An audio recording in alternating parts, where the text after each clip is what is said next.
पहले आप प्रधानमंत्री जी का नया नया ये जुमला सुन लीजिए, उसके बाद बात करते हैं। हमारा मिशन है कि भारत दुनिया के लिए शिक्षा और ज्ञान का केंद्र बने। कैसे बनेगा ज्ञान का केंद्र? क्या नाले से गैस निकालकर ज्ञान का केंद्र बनेगा? आपका लक्ष्य यह है ही नहीं कि भारत शिक्षा और ज्ञान का केंद्र बने। आपका लक्ष्य यह है कि आप दिन भर जुमलेबाजी करें और इस देश की जनता को मूर्ख बनाएं, इस देश के युवाओं के भविष्य को गर्त में डालें, अंधकार में डालें।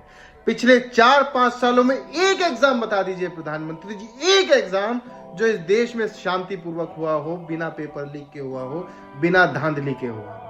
हर महीने लाखों बच्चे अपनी किस्मत आजमाते हैं और आखिर में पेपर लीक मिलता है और उनके भविष्य को एक अंधकार मिलता है।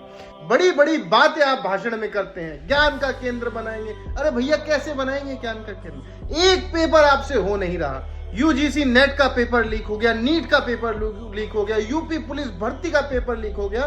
2 महीने में ही 1 करोड़ से अधिक बच्चों का भविष्य अंधकार में जा चुका है और आप भारत को शिक्षा का केंद्र बनाना चाहते हैं। नाले से गैस निकाल के बनेगा ये देश शिक्षा का केंद्र, या A+2 B² करके शिक्षा का केंद्र बनेगा? कैसे बनेगा?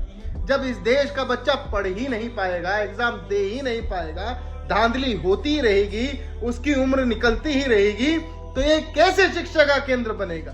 और आज जो इस देश में हो रहा है, ये देश आगे आने वाले 10 साल में इसका परिणाम भुगतेगा, क्योंकि ये बच्चे जो शिक्षित हैं, जिन्होंने मेहनत की है, ये एग्जाम में बैठ नहीं पा रहे, आगे चल के बेरोजगार होंगे और काबिल लोग अच्छी पोस्ट पर, अच्छे डॉक्टर नहीं बन पाएंगे, अच्छे इंजीनियर नहीं बन पाएंगे, अच्छे IAS ऑफिसर नहीं बन पाएंगे, अच्छे टीचर नहीं बन पाएंगे, अच्छे साइंटिस्ट नहीं बन पाएंगे, तो ये देश अंधकार में ही जाएगा।